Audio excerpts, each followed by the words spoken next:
नमस्कार, मेरा नाम है सुमित सिंह मेहता। हाजिर हूँ सामने क्वांटम मैकेनिक्स से रिलेटेड एक और नया लेक्चर लेके। आज का हमारा है लेक्चर नंबर 43। आज का लेक्चर का टॉपिक क्या रहने वाला है? टॉपिक हमारा solving Schrodinger equation for free particle. ठीक है, अभी तक हमने श्रोडिंगर इक्वेशन के बारे में पढ़ा, टाइम डिपेंडेंट और टाइम इंडिपेंडेंट दोनों हमने पढ़ लिए हैं। अब क्या करेंगे, हम अलग अलग सिस्टम के लिए उस श्रोडिंगर इक्वेशन को सॉल्व करेंगे। तो पहला जो हमारा सिस्टम है, यहाँ पे बोलते हैं सिंपलेस्ट जो सिस्टम है वो क्या है, हमारे पास फ्री पार्टिकल है। ठीक है, तो सबसे पहले क्या लिखते हैं, श्रोडिंगर इक्वेशन लिखते हैं। फिर ये देखते हैं कि फ्री पार्टिकल के लिए क्या कंडीशन होती है। फिर फ्री पार्टिकल के लिए श्रोडिंगर इक्वेशन लिखेंगे, फिर उसको सॉल्व करेंगे और उसके सॉल्यूशन से जो रिजल्ट आएगा उसे क्या करेंगे, एनालाइज करेंगे। ठीक है, क्लियर हुई बात? चलो स्टार्ट करते हैं। Now since we know Schrodinger equation, वो हिडन डाल दो, उसके बाद लिखो सिंस वी नो, यहाँ पे लिख के चलो, सिंस वी नो, हम क्या जानते हैं, श्रोडिंगर इक्वेशन इज रिटन है, या फिर कौन सी वाली श्रोडिंगर इक्वेशन, कौन सी वाली, टाइम इंडिपेंडेंट ले लो। कौन सी वाली? टाइम इंडिपेंडेंट, यानी जो टाइम पर डिपेंड नहीं करती है। टाइम पर डिपेंड नहीं करने का मतलब क्या हुआ कि इस टाइप की श्रोडिंगर इक्वेशन में क्या होगा, जो हमारा पोटेंशियल है वो ओनली किसका फंक्शन होगा, स्पेस का फंक्शन होगा, यानी वहां पर टाइम नहीं होगा, टाइम कोऑर्डिनेट नहीं होगा। तो तब श्रोडिंगर इक्वेशन कैसे लिखते हैं हम? इस तरीके से लिखते हैं, माइनस का एच का स्क्वायर डिवाइडेड बाई 2m। और for simplicity here we are taking one dimensional case. तो सिंप्लिसिटी के लिए क्या ले रहे हैं हम यहाँ पर, वन डायमेंशनल केस ले रहे हैं। तो क्या हो जाएगा, देखो एच का स्क्वायर डिवाइडेड बाई 2m, और ये क्या आ जाएगा, del square divided by del X square, और यहाँ क्या आ जाएगा साई एक्स, और फिर प्लस क्या आ जाएगा V X into psi X, and this is equal to क्या आ जाएगा, ई इंटू साई एक्स आ जाएगा। क्लियर हुई बात? ओके, ना ये क्या है हमारे पास, एक टाइम इंडिपेंडेंट श्रोडिंगर इक्वेशन है। किसके लिए? एक ऐसे सिस्टम के लिए जिसका पोटेंशियल कितना है, Vx है ना। हमारा सिस्टम क्या है, फ्री पार्टिकल। हम किसकी बात कर रहे हैं, फ्री पार्टिकल की बात कर रहे हैं। तो फ्री पार्टिकल के लिए क्या होता है, फॉर फ्री पार्टिकल फ्री का पार्टिकल का मतलब क्या समझते हो आप, ऐसा पार्टिकल जिसमें नेट फोर्स कितना होता है, जीरो होता है। और फ्री पार्टिकल के लिए जो हमारे पास पोटेंशियल होता है, v ऑफ x होता है, वो कितना होता है, जीरो होता है। ठीक है, v ऑफ x क्या होता है हमारे पास, जीरो होता है ना। उसको ऐसे भी देख सकते हैं, फॉर फ्री पार्टिकल फोर्स क्या होता है, जीरो, यानी जो एफ नेट है वो कितना होता है इस पर, F net equal to zero ना। हमने एक चीज पढ़ी हुई है क्लासिकल मैकेनिक्स में कि जो एफ होता है वो नेगेटिव ग्रेडियंट ऑफ क्या होता है, पोटेंशियल होता है। ऐसा कुछ होता है, negative gradient of potential. Now अगर एफ क्या है मेरे पास, जीरो है, अगर फोर्स क्या है, जीरो है, तो ये क्या आ जाएगा मेरे पास, माइनस का del V by del X आ जाएगा। अब पोटेंशियल का डेरिवेटिव कितना है, जीरो है, इसका मतलब पोटेंशियल क्या है मेरा, कांस्टेंट है। अब आप सोचोगे कि आपने तो कहा या फिर मैंने कहा कि यहाँ पर फ्री पार्टिकल के लिए पोटेंशियल जीरो होता है, लेकिन अगर हम फ्री पार्टिकल की कंडीशन लगाएं, अगर ये एफ इक्वल टू जीरो रखें, तो यहाँ से ये क्या आ रहा है, पोटेंशियल क्या आ रहा है, कांस्टेंट आ रहा है। ठीक है ना। अब देखो, अब पोटेंशियल का की जो वैल्यू होती है वो एक्चुअल में डिपेंड करती है किस पर, रेफरेंस पॉइंट पर। एक पॉइंट होता है, एक टर्म होता है जिसे हम क्या बोलते हैं, रेफरेंस पॉइंट बोलते हैं। यानी हम पोटेंशियल को किसके रिस्पेक्ट में देख रहे हैं, पोटेंशियल उसकी वैल्यू पर क्या करता है, डिपेंड करता है ना। अब यहाँ पर जो जीरो लिखा है, ये जीरो भी तो क्या है, कांस्टेंट है। तो हम रेफरेंस पॉइंट को इस तरीके से सेट करेंगे कि हम इसके लिए पोटेंशियल कितना लिख सकते हैं, जीरो लिख सकते हैं। ठीक है, तो ये क्या है, एक सिंपलेस्ट केस है कि हम फ्री पार्टिकल के लिए पोटेंशियल कितना लेते हैं, जीरो लेते हैं। और इन जनरल क्या होता है, कांस्टेंट होता है, जो कि हमें इस डेफिनेशन से देखने को मिल रहा है। ऐसा क्यों होता है, क्योंकि जो पोटेंशियल की वैल्यू है वो किस पर डिपेंड करती है, उस बात पर डिपेंड करती है कि हमने रेफरेंस पॉइंट क्या ले रखा है। ठीक है, जब हम ये इलेक्ट्रोडायनामिक्स पढ़ेंगे या फिर मैकेनिक्स पढ़ेंगे, वहां पर आपको ये और ज़्यादा बेहतर तरीके से क्या आएगा, समझ में आएगा कि यहाँ पर पोटेंशियल हमने जीरो क्यों लिया। तो थोड़ी देर के लिए जब हम क्वांटम मैकेनिक्स पढ़ रहे हैं, तो जब भी हम फ्री पार्टिकल की बात करेंगे तो हम पोटेंशियल कितना मानेंगे, जीरो मानेंगे। ठीक, क्लियर हुई बात? तो पोटेंशियल कितना हो गया, जीरो होगा, किसके लिए, फॉर फ्री पार्टिकल के लिए। नाउ अब देखो, अगर मैं श्रोडिंगर इक्वेशन लिखना चाहूँ फ्री पार्टिकल के लिए, तो क्या हो जाएगी, श्रोडिंगर इक्वेशन, नाउ ऐसे लिख के चलो, now Schrodinger equation for free particle. जो फ्री पार्टिकल है उसके लिए श्रोडिंगर इक्वेशन क्या हो जाएगी बताइए। सिंपल क्या कर देंगे, जहाँ Vx है वहाँ क्या पुट कर दो, जीरो पुट कर दो। तो क्या आ जाएगा, ये आ जाएगा मेरे पास माइनस का एच का square divided by 2m del square, या फिर इसको डी लिख दूँ मैं, ठीक, क्या लिख दूँ, डी लिख दूँ, ऐसा लिख सकता हूँ, ठीक है, क्योंकि एक ही वेरिएबल इधर, तो D divided by D X square into psi x, और प्लस का क्या हो गया, जीरो हो गया ये, और यहाँ पर क्या आ गया, वी एक्स आ गया, and this is equal to E into psi X आ गया। यहाँ पर ई क्या है जानते हैं आप, हाँ जानते हैं, ई क्या है यहाँ पर, एनर्जी आइगन वैल्यू है, ठीक है। तो ये टर्म क्या हो गया, जीरो हो गया, तो this term is equal to zero, तो क्या बचा मेरे पास, यहाँ से बच गया H cut square divided by 2m, और ये क्या आ गया, D square divided by D X square into psi of X, this is equal to क्या आ जाएगा, E into psi of X आ गया।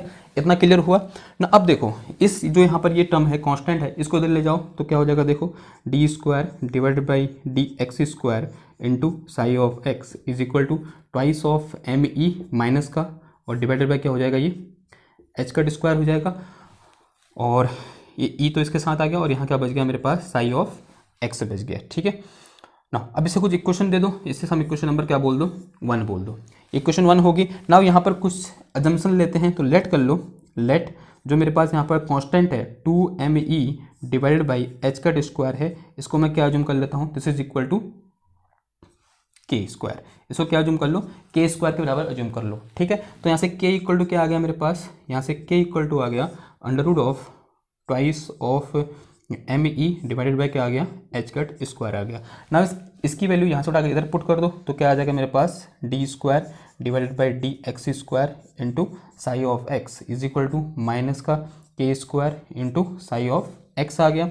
ये इधर माइनस है, इधर क्या हो जाएगा, प्लस हो जाएगा, इसको इधर ले आओ, सब एक और ले आओ, तो क्या हो जाएगा, ये D square divided by D X square into psi of X plus का K square into psi of X, this is equal to zero. So it is some equation number 2। Now अब हमें क्या करना है, इस इक्वेशन को solve करना है, वही क्या होगा, इस श्रोडिंगर इक्वेशन का, या फिर solution of Schrodinger equation for free particle होगा। नाउ ये क्या है, एक डिफरेंशियल इक्वेशन है, तो हम डिफरेंशियल इक्वेशन को सॉल्व करना तो जानते हैं, ठीक है, हमने पढ़ा हुआ है बीएससी सेकंड ईयर में। कैसे करेंगे बताओ, ये एक सेकेंड ऑर्डर डिफरेंशियल इक्वेशन है, तो क्या करते हैं हम, सबसे पहले एक्सिलरी इक्वेशन लिखते हैं। तो कैसे लिखोगे, देखो ये इसकी जो कितना आ जाएगा, m आ जाएगा, यानी m स्क्वायर आ जाएगा, तो m स्क्वायर प्लस का प्लस है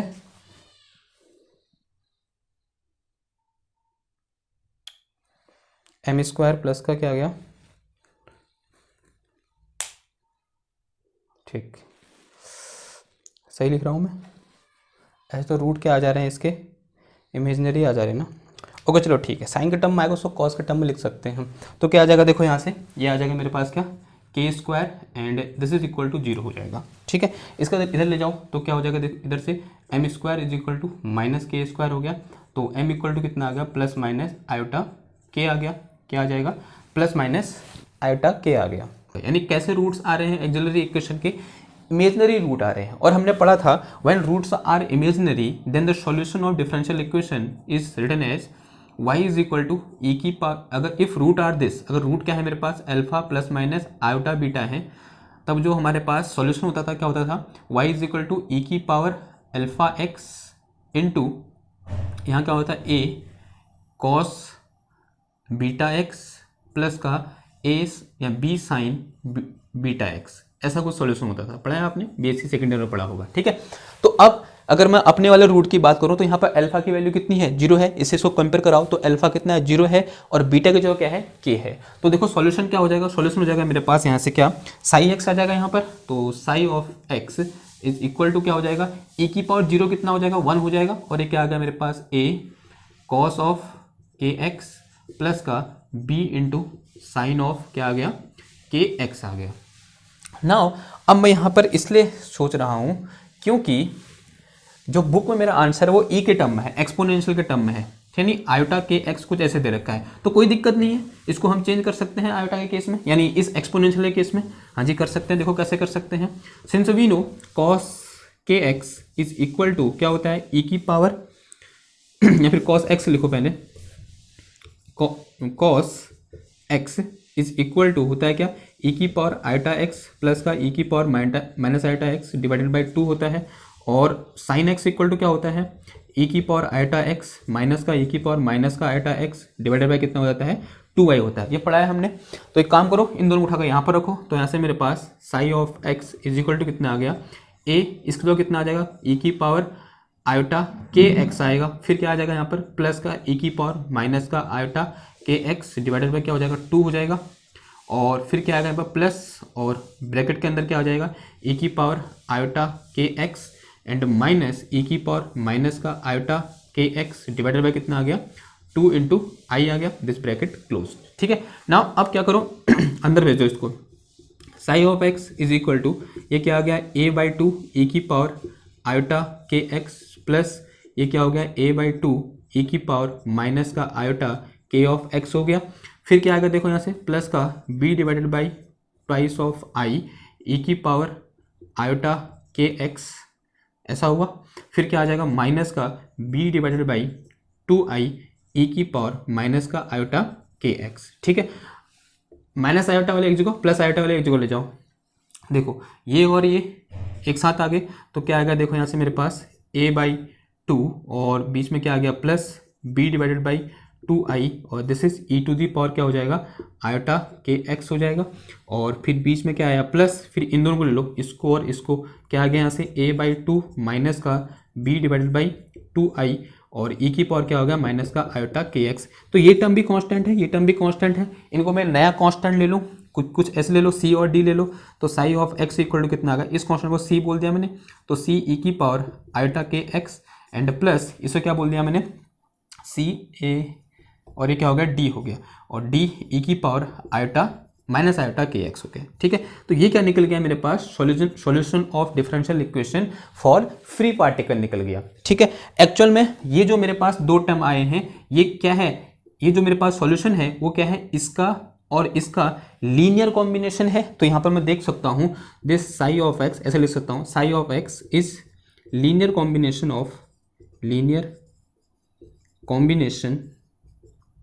ऑफ किसका e की power iota k x and e की power minus iota k x, इन दोनों का क्या है ये लीनियर कॉम्बिनेशन है। इसका मतलब क्या हुआ कि जो e की पावर आयोटा के एक्स है और e की power minus iota k x है वो भी क्या होंगे इस डिफरेंशियल इक्वेशन के सॉल्यूशन होंगे। इट मीन्स ठीक है, इट मीन्स e की power iota k x and e की power minus iota k x are also linearly independent solution. ठीक है, कैसे सॉल्यूशन होंगे, आर ऑल्सो लीनियरली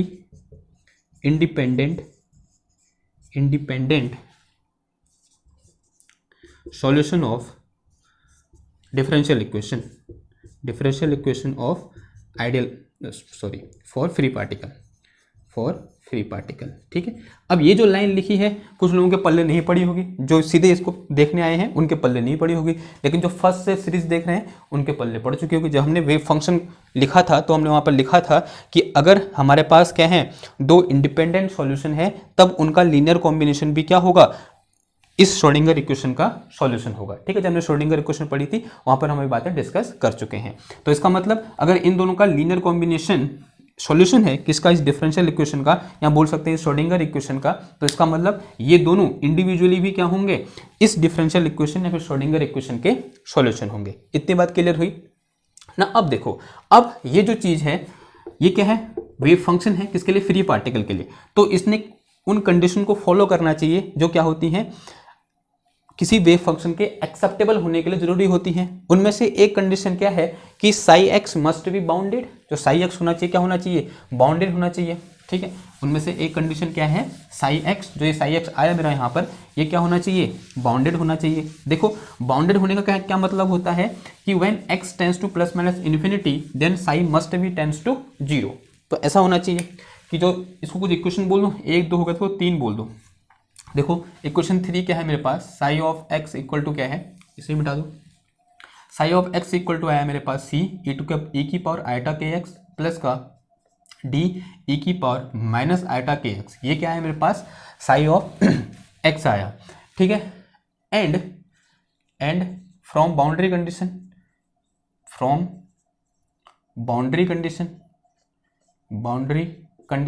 क्या होना चाहिए, psi of x tends to 0 होना चाहिए if x tends to plus minus infinity. ऐसा यहां पर हो रहा है, हाँ जी हो रहा है। ठीक है, जब x tends to plus minus infinity then psi x tends to 0, ऐसा होना चाहिए। अब देखो अब ऐसा यहां पर कब नहीं होगा, ठीक है। अगर मैं ये बोलूं इफ k इज रियल, अगर k कैसा होगा, रियल होगा, देखो ध्यान सुनना, sorry, if k is imaginary, कैसा हो, k इमेजनरी हो, यानी k में किसका टर्म हो, आयोटा का टर्म हो। k क्या है मेरे पास, अभी हमने एज्यूम किया था, जो अभी लिख लेंगे उसको, मुझे याद है, k इज इमेजनरी, अगर k कैसा हो, इमेजनरी हो, देन जो मेरे पास ये जो टर्म होगा, देन क्या बोल सकता हूं मैं, जो e की पावर में टर्म होगा पहले से इमेजनरी है, अब क्या हो जाएगा, रियल हो जाएगा। देखो ऐसा लिखो, if k is imaginary then क्या होगा, e की पावर क्या हो जाएगा, रियल हो जाएगा। देखो ध्यान से देखना, इफ k इज इमेजनरी, जब तक k रियल था तब तक e की पावर कैसी थी, इमेजनरी थी। ध्यान से देखना, जब तक k कैसा था, रियल था, तब तक e की पावर क्या थी, इमेजनरी थी। अगर ये क्या हो जाए, इफ k इज इमेजनरी, अगर k की वैल्यू कैसी हो जाए, इमेजनरी हो जाए, तो यहां पर एक इमेजनरी पहले से था, एक इमेजनरी और आ गया, यानी एक आयोटा पहले से था, एक आयोटा एक और आ गया, दोनों क्या हुए, प्रोडक्ट हुए, तो टोटल क्या हो जाएगा, रियल हो जाएगा। तब इसके पावर क्या हो जाएगी, यहाँ पर रियल हो जाएगी। ये बात समझ में क्यों लिख रहा हूं मैं, if k is imaginary then e की पावर क्या हो जाएगा, रियल हो जाएगा, ठीक है। पहले क्या था, e की पावर इमेजनरी था, अब क्या होगा, e की पावर रियल हो गया। तो अगर मैं ऐसा अज्यूम करूं कि e की पावर कितना है, रियल है, तो अगर मैं यहां पर अब प्लस माइनस इन्फिनिटी पुट करूंगा तो ये वैल्यू क्या हो जाएगी, then at x tends to plus minus infinity, जो मेरे पास साई ऑफ x है वो क्या हो जाएगा, यहाँ पे साई e की पावर रियल, e की पावर रियल जो है वो क्या हो जाएगा, टेंस टू इन्फिनिटी हो जाएगा, ठीक है। जो e की पावर रियल है वो क्या हो जाएगा, टेंस टू इन्फिनिटी हो जाएगा। और ऐसा नहीं होना चाहिए, क्योंकि ये क्या कर रहा है, जो वेव फंक्शन की बाउंड होने की कंडीशन है उसको क्या कर रहा है, सेटिस्फाई नहीं कर रहा है, ठीक है। तो इसका मतलब k ने क्या होना चाहिए, हमेशा रियल होना चाहिए, k must be always real. देखो एक बार और समझो क्या कहना चाह रहा हूं मैं, इस पर्टिकुलर इक्वेशन में यहाँ पे जो मेरे पास यहाँ पर वेव फंक्शन निकल के आया है, c e की power iota k x plus d e की power minus iota k x, ठीक है। अभी इस वेव फंक्शन में कोई खराबी नहीं है, ये एक एक्सेप्टेबल वेव फंक्शन है। कब तक है ये एक्सेप्टेबल वेव फंक्शन, जब तक k क्या है, रियल है। देखो ऐसे लिखूं मैं, this wave function is acceptable till k is real,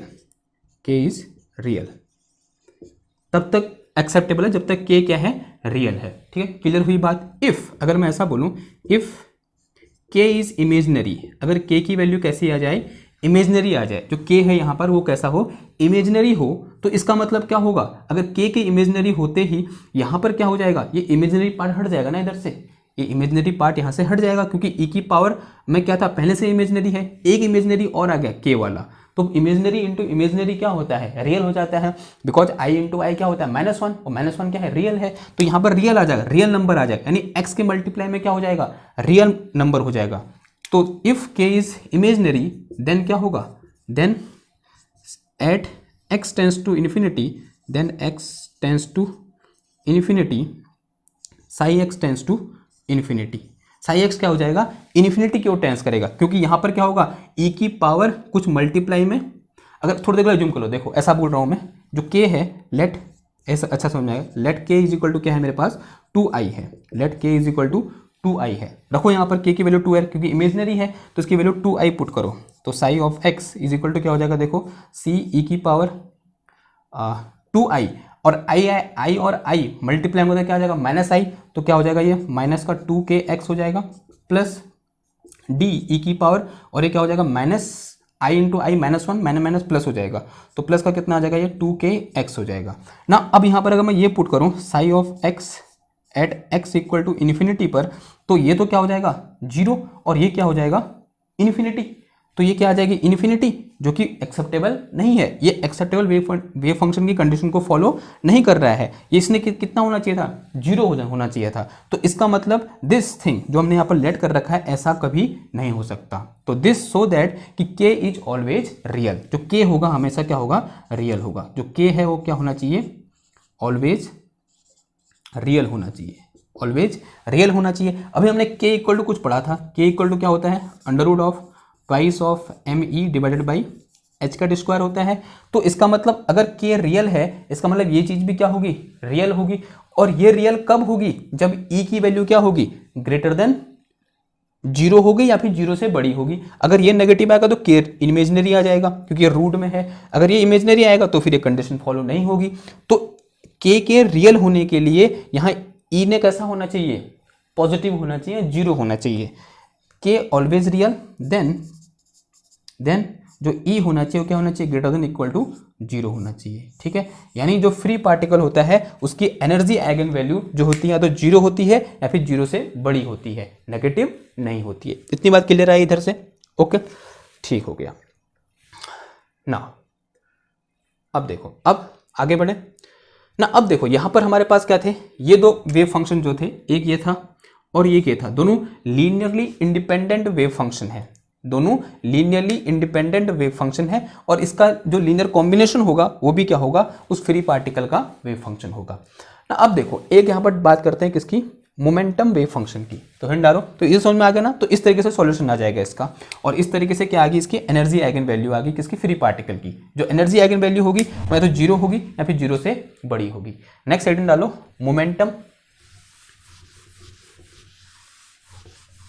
momentum eigen function.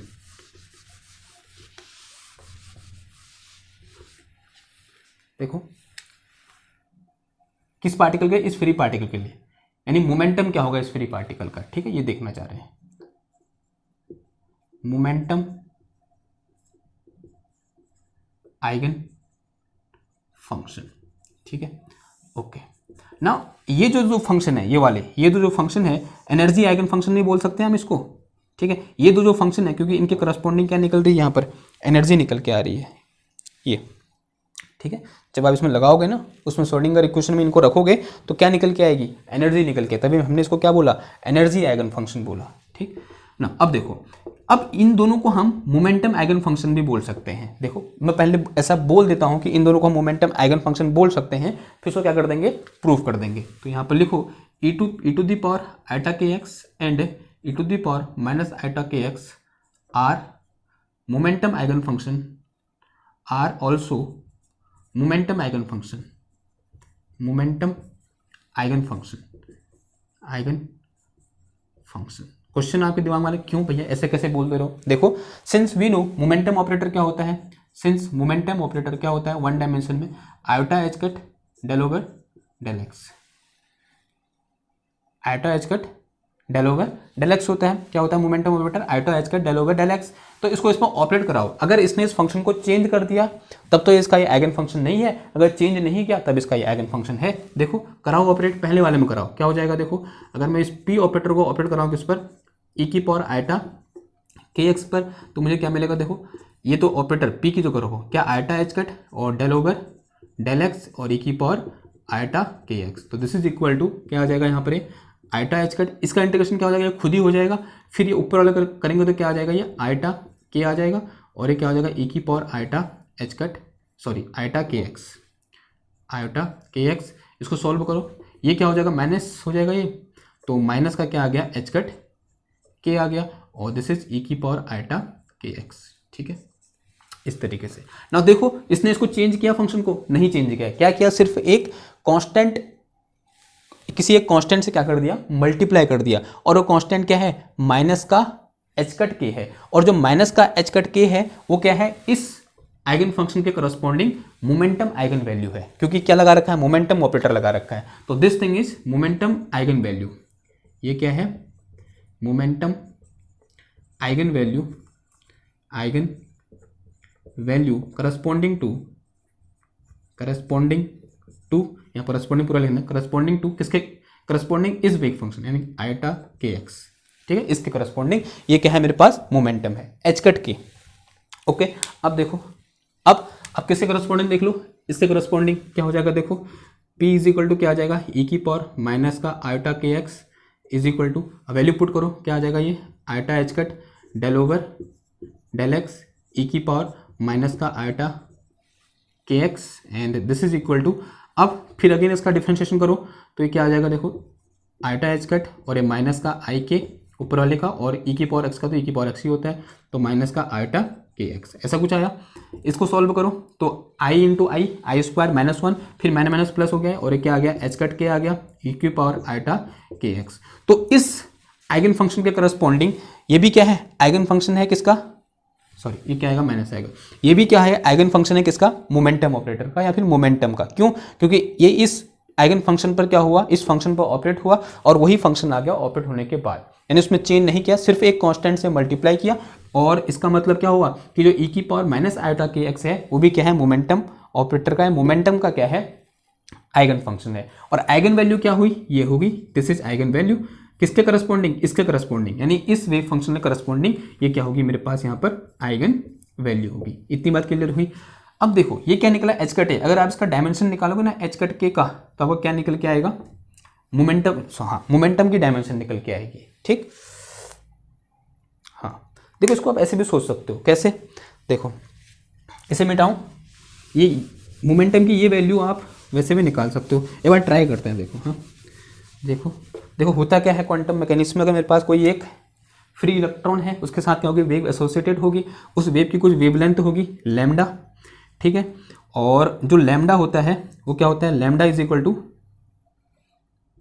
H upon p होता है from de Broglie hypothesis, lambda is equal to h upon p होता है। और जो पी इक्वल टू होता है वो क्या हो जाएगा, एच ओवर लैम्डा हो जाएगा। अब यहाँ पर जो के है, अगर इस के को मैं क्या बोलूँ, प्रोपेगेशन कांस्टेंट बोलूँ या फिर वेव नंबर कांस्टेंट बोलूँ, तो यहाँ से लैम्डा इक्वल टू पढ़ा है हमने क्या, 2 पाई बाई के पढ़ा है, lambda is equal to 2 pi by k, ऐसा कुछ पढ़ा है, हाँ जी पढ़ा है। इसको उठा के तो रखो, तो p इज इक्वल टू कितना आया, h अपॉन 2 पाई और ऊपर क्या आ गया, k आ गया, ठीक है। और h अपॉन 2 पाई क्या होता है, h कट होता है, तो h कट इंटू के, देखो ये चीज़ आ रही है, यानी ये क्या है मोमेंटम की डायमेंशन के, यानी ये सही निकल रखा है एकदम बिल्कुल सही। यानी अगर मेरे पास कोई फ्री पार्टिकल दिया हुआ है तो उसका मोमेंटम कितना होगा, h कट के होगा, जो कि ये, और ये क्या है उसका आइगन फंक्शन है, ठीक है। या फिर ये ऐसा ही बोल सकते हैं ये क्या है, उस फ्री पार्टिकल का जो श्रोडिंगर इक्वेशन है उसका एक सॉल्यूशन है। यहाँ से हमको पता भी चल गया, क्लियर हुआ, क्योंकि वो सेम रिजल्ट दे रहा है जो हम कहाँ से निकालते हैं, जो डी ब्रोगली ने निकालते हैं इस तरीके से, ठीक है। वही इन्फॉर्मेशन हमने कहाँ से निकाली, इस वेव फंक्शन से निकाली, ठीक है। तो इस तरीके से क्या कर सकते हैं हम, किसी अगर मेरे पास सिस्टम है और उस सिस्टम के लिए वेव फंक्शन दे रखा है या फिर आइगन फंक्शन दे रखा है, तो हम उस आइगन फंक्शन से ऑपरेटर लगा के उस ऑपरेटर के करस्पॉन्डिंग इन्फॉर्मेशन निकाल सकते हैं। यहाँ पर कौन सा ऑपरेटर लगाया मैंने, यहाँ पर मोमेंटम ऑपरेटर लगाया, तो मुझे क्या मिल गया, यहाँ पर मोमेंटम मिल गया, और वही मोमेंटम हमने पहले भी कैलकुलेट किया था, ठीक है, फ्री पार्टिकल के लिए। क्लियर हुई बात। तो ये क्या हो गया मेरे पास, solving Schrodinger equation for free particle, ठीक। आई होप समझ में आया होगा आपको। तो मिलते हैं आपसे नेक्स्ट क्लास में, तब थैंक यू, धन्यवाद।